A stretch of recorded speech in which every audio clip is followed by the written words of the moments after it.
नमस्कार, news nation digital के हमारे इस खास एपिसोड खबरें दुनिया की में आपका स्वागत है। मैं हूं सुमित कुमार दुबे। ईरान के पूर्व राष्ट्रपति इब्राहिम रईसी की हवाई दुर्घटना में मौत के बाद मिडिल ईस्ट के इस पावरफुल मुस्लिम मुल्क में नए प्रेसिडेंट को चुनने के लिए 28 जून को वोटिंग हुई, लेकिन फिर भी नए राष्ट्रपति को लेकर फैसला नहीं हो सका। यूं तो ईरान में असली ताकत सुप्रीम लीडर के पास होती है और अयातुल्लाह अली खामनेई इस वक्त सुप्रीम लीडर हैं, लेकिन फिर भी राष्ट्रपति इस मुल्क में यानी ईरान में चुना हुआ सबसे पावरफुल व्यक्ति होता है।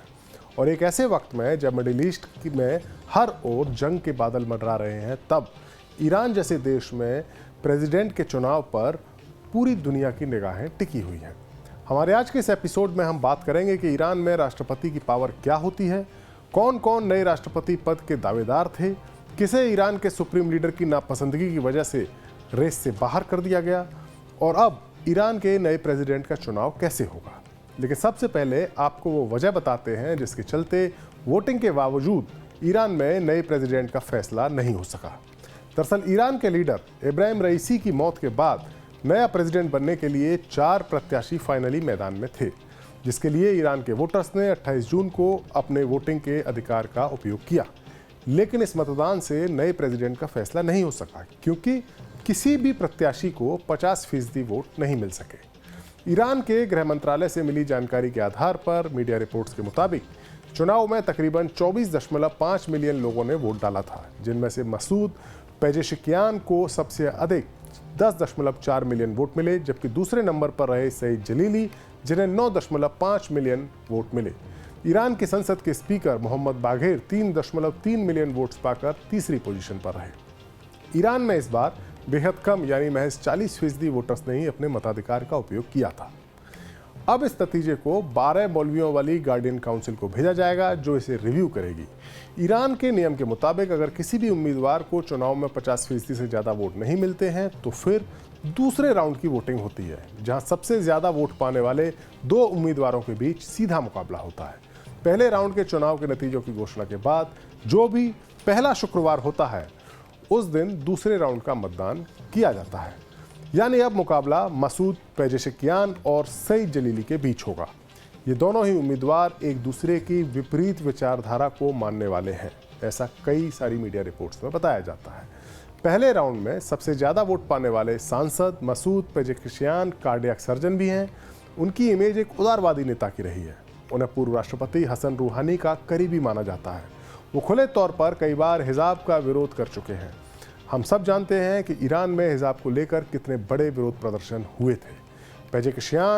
पेजेशिकियान का मानना है कि किसी के भी पास मोरल पुलिसिंग का हक नहीं होता है और खुद को रूहानी और पूर्व राष्ट्रपति मोहम्मद खातमी जैसे सुधारवादी लोगों के साथ वो जोड़ते हैं। 2009 के ग्रीन मूवमेंट के विरोध का नेतृत्व करने वाले लोगों के साथ भी वो खुद को जोड़ने की कोशिश कर चुके हैं। वहीं दूसरी ओर सईद जलीली को कट्टरपंथी खेमे का प्रत्याशी माना जाता है। सुप्रीम लीडर अयातुल्लाह खामनेई के वे काफ़ी करीबी हैं। इसके अलावा उन्हें देश के जो पावरफुल अर्धसैनिक बल है IRGC, उसके साथ भी उनके ताल्लुक काफ़ी मजबूत बताए जाते हैं। जो राष्ट्रपति इब्राहिम रईसी की जिनकी मौत हुई थी, उनके भी ये करीबी थे। 2021 के चुनाव में इब्राहिम रईसी का समर्थन करते हुए इन्होंने अपना नाम वापस ले लिया था राष्ट्रपति पद के चुनाव से। सईद जलीली राष्ट्रीय सुरक्षा आयोग यानी NSC के पूर्व सेक्रेटरी भी रह चुके हैं। वो ईरान के प्रमुख परमाणु वार्ताकार रह चुके हैं। उन्होंने पश्चिमी देशों और ईरान के बीच में जो न्यूक्लियर डील हुई थी, न्यूक्लियर हथियारों को लेकर जो डील हुई थी, उसकी बातचीत में भी एक मेन भूमिका निभाई थी। परमाणु हथियारों को लेकर उनका रवैया काफ़ी अग्रेसिव है, आक्रामक है। अब हम आपको बताते हैं कि ईरान के सिस्टम में राष्ट्रपति का रोल होता क्या है। ईरान की सरकार और इंस्टीट्यूशंस में शक्ति का बंटवारा कुछ इस तरह से किया गया है कि वहाँ सुप्रीम लीडर ही सबसे ज़्यादा मजबूत है। ईरान में सुप्रीम लीडर सबसे ऊपर है, उनके बाद राष्ट्रपति का नंबर आता है, फिर जुडिशरी, पार्लियामेंट, गार्डियन काउंसिल और फिर आर्म्ड फोर्सेस का नंबर आता है। सुप्रीम लीडर के बाद राष्ट्रपति ईरान के सबसे बड़े निर्वाचित अधिकारी होते हैं। सबसे ताकतवर शख्स भी राष्ट्रपति होते हैं सुप्रीम लीडर के बाद। ईरान में राष्ट्रपति डे टू डे के जो सरकारी कामकाज होते हैं उसको निभाते हैं। साथ ही घरेलू पॉलिसी और विदेशी मामलों पर भी राष्ट्रपति का थोड़ा बहुत दखल रहता है, लेकिन सिक्योरिटी से जुड़े हुए मसलों पर राष्ट्रपति की पावर काफ़ी लिमिटेड होती है। राष्ट्रपति का जो आंतरिक मंत्रालय है, जो गृह मंत्रालय है, वो नेशनल पुलिस उसके तहत आती है, लेकिन उसके कमांडर की जो नियुक्ति होती है उसका जो अपॉइंटमेंट होता है वो सुप्रीम लीडर करते हैं, राष्ट्रपति नहीं करते। सुप्रीम लीडर अगर किसी भी विरोध प्रदर्शन को ताकत के साथ खत्म करने के लिए आदेश दें तो राष्ट्रपति को उनकी बात माननी होती है, ये उनकी मजबूरी होती है, वो बाध्य होते हैं। दरअसल ईरान का सिस्टम कुछ ऐसा है कि वहाँ सुप्रीम लीडर का पद सबसे ज़्यादा अहम है और 1979 में जो इस्लामिक क्रांति हुई थी ईरान में, उसके बाद से लेकर अभी तक बस 2 ही सुप्रीम लीडर हुए हैं, अयातुल्लाह रूहुल्लाह खुमैनी और मौजूदा supreme leader Ayatollah Ali Khamenei. Supreme leader को अयातुल्लाह और रहबर जैसे टाइटल्स दिए जाते हैं। यानी साफ है, राष्ट्रपति भले ही कोई भी बने, असली पावर तो सुप्रीम लीडर के पास ही होती है।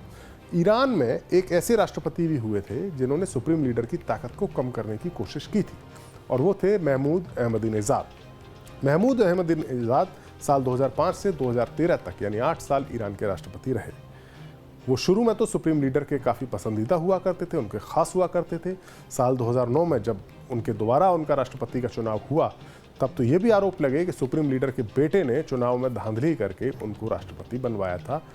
उनके बेटे का नाम मुश्तबा है। पर्दे के पीछे मुश्तबा ने ही उन्हें अहमदीनेजाद को दोबारा जितवाने में अहम भूमिका निभाई थी, ऐसे कई आरोप लगे थे। अहमदीनेजाद ने ईरान में गरीबों के लिए कई सारी अच्छी पॉलिसीज़ वो लेके आए, पक्के मकान बनाने की पॉलिसी वो लेके आए जो काफ़ी ज़्यादा पॉपुलर रही, जिसके बाद ईरान की आवाम में अहमदीनेजाद की इमेज काफ़ी अच्छी बन गई थी।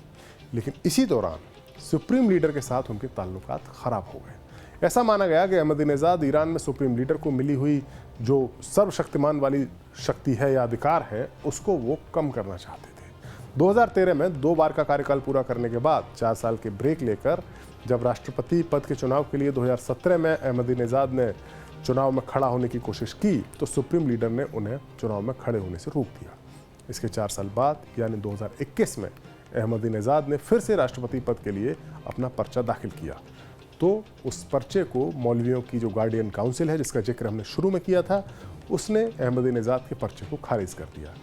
इस बार के चुनाव में भी अहमदीनेजाद ने पर्चा दाखिल किया था लेकिन उसे फिर से गार्डियन काउंसिल ने खारिज कर दिया। इस पूरे वाक़े से, अहमदीनेजाद के इस पूरे किस्से से ये साफ है कि ईरान में असली ताकत सुप्रीम लीडर के पास ही है, क्योंकि गार्डियन काउंसिल भी सुप्रीम लीडर ही अपॉइंट करते हैं।